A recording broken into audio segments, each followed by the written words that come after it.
We went from making sketches to making material to forming literal eyes, and that's where I'm at now. Welcome to part 4 of making a bracelet out of eyes. I've made the final 3 eyes and started doing the final touches where needed. This is what they'll look like, and so the next step will be straightening up these edges on which I'll be making the hinges, since you'll never get the tubes to line up if what you're making it on isn't straight in the first place. To make these tubes the exact size needed for each hinge, I start by marking out how much tube I'll need and then cut it while clamping it in this holder to make sure it doesn't slip. I'll then take this rough piece of tube and make each edge nice and square, by hand of course. I'm not just putting my flame on there for a cool shot, it actually has a purpose. The small tubes I'm soldering on are loose and can move around really easily, and even a small nudge could ruin a hinge and I'll have to start over. The flux I'm using to solder gets sticky at a low temperature, and I'm using the hinge it gets attached to line it up and kinda glue it in place, with the now sticky flux, to prevent it from moving around. After which I can solder them in place with no worries of me accidentally nudging them out of alignment. Since I freeformed these eyes to add a lot of character to them,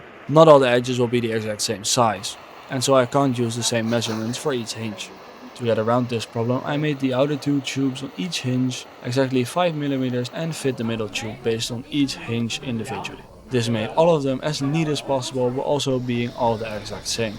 To test fit them, I used some temporary brass pins. I wanted to get a quick sneak peek at what they would look like with the stone set, which looks absolutely insane in my opinion. Before calling it a day, since this was already a good 8 hours of work, I decided to quickly prep some claws for setting the stones, which I'll be doing next time. So make sure to follow for part 5.